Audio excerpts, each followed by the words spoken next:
आज एक question solve करने जा रहे हैं जो कि बहुत सिंपल है लेकिन बच्चों को कई बार कंफ्यूज कर देता है। क्वेश्चन है the table given below shows the resistivity of the three materials X Y and Z. ठीक है, यहाँ पर आपको तीन मटेरियल दिए हैं, उनकी रेजिस्टिविटी आपको दी है और आपसे कुछ क्वेश्चंस पूछे हैं। ठीक है, arrange the samples in the increasing order of conductivity. अब हम यहाँ पर पहले ये दोनों टर्म को समझ लेते हैं, रेजिस्टिविटी क्या हुआ, कंडक्टिविटी क्या हुआ। रेजिस्टिविटी हुआ किसी भी मटेरियल की एक प्रॉपर्टी। ठीक है, हर मटेरियल की अपनी एक अलग रेजिस्टिविटी होती है और ये डिसाइड करती है कि उसका रेजिस्टेंस कितना ज़्यादा है। जितना ज़्यादा रेजिस्टेंस होगा, रेजिस्टिविटी होगी, उतना ज़्यादा रेजिस्टेंस होगा। पहले इसका फॉर्मूला देखते हैं। फॉर्मूला होता है आपका R इज इक्वल टू, ठीक है ना, R इज इक्वल टू होता है आपका रो L अपॉन ए। इसका क्या मतलब हुआ कि जो R है वो किस किस के डायरेक्टली प्रोपोर्शनल है, रो जो कि रेजिस्टिविटी है, R डायरेक्टली प्रोपोर्शनल है L के जो कि लेंथ है, R इन्वर्सली प्रोपोर्शनल है एरिया ऑफ क्रॉस सेक्शन के जो कि A है। क्लियर। तो यहाँ पर हमने देखा कि जो R है वो रेजिस्टिविटी के डायरेक्टली प्रोपोर्शनल है, यानी कि यदि रेजिस्टिविटी ज़्यादा है तो रेजिस्टेंस ज़्यादा होगा। और ये हमें पता है रेजिस्टेंस क्या होता है, टू रेजिस्ट द करंट, यानी जितना ज़्यादा रेजिस्टेंस होगा उतनी कम करंट फ्लो होगी, क्योंकि करंट जो है वो इन्वर्सली प्रोपोर्शनल होती है आपके रेजिस्टेंस के। यानी रेजिस्टेंस ज़्यादा है तो करंट कम होगी, यदि रेजिस्टेंस ज़्यादा है तो करंट कम फ्लो होगी, और रेजिस्टेंस कम है तो करंट ज़्यादा फ्लो होगी। और जिसमें करंट ज़्यादा फ्लो होगी वो गुड कंडक्टर हुए, जिनमें करंट फ्लो कम होगी वो इंसुलेटर हो जाएंगे। आ रही है बात समझ में।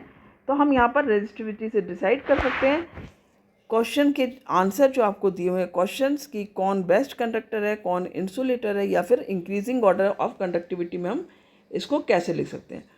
तो सबसे पहले हम देखेंगे कि बेस्ट कंडक्टर कौन सा है। देखो, जिसकी रेजिस्टिविटी सबसे कम होगी वो बेस्ट कंडक्टर है। यहाँ पर हम देखें तो कौन सा नंबर जो है वो सबसे ज़्यादा छोटा है।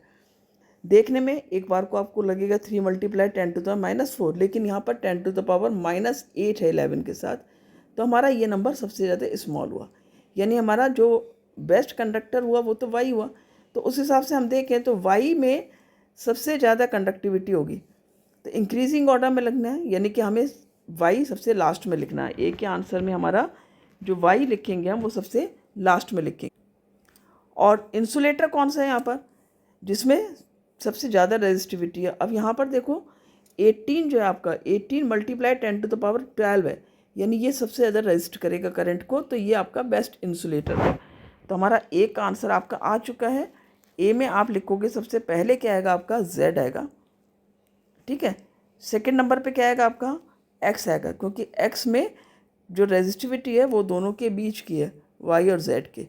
तो यानी कि एक्स से ज़्यादा करंट किस में फ्लो हो सकता है आपका, किसकी कंडक्टिविटी अच्छी हो सकती है, जेड से ज़्यादा एक्स में। और एक्स से भी ज़्यादा किस में कंडक्टिविटी होगी, वो वाई में होगी। तो इस तरह से हमारा पहले आंसर आ जाता है, increasing order of conductivity, Y में सबसे ज़्यादा अच्छी कंडक्टिविटी होगी करंट की। बी ऑप्शन क्या है आपका, बी क्वेश्चन है which of these is the best conductor. हमने पहले ही देख लिया कि हमारा वाई जो है बेस्ट कंडक्टर है, तो इसका आंसर आ जाएगा Y. Y is the best conductor. ठीक है, कौन कंडक्टर है आपका बेस्ट, वाई।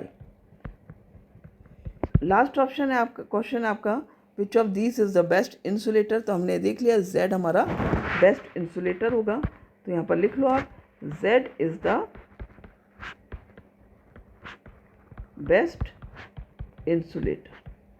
तो इस तरह से आपका आंसर बहुत आसानी से आ जाता है। आपको ये फार्मूला ध्यान रखना है, और इस फार्मूले से जब आपको करोगे कि हाँ कौन जो है वो ज़्यादा कंडक्टिविटी कर रहा है, किसमें कम है, आर डिसाइड कर देगा, क्योंकि I is inversely proportional to 1/r। आगे समझ में, आई होप बहुत अच्छे से आपने इसको समझ लिया होगा। Thank you.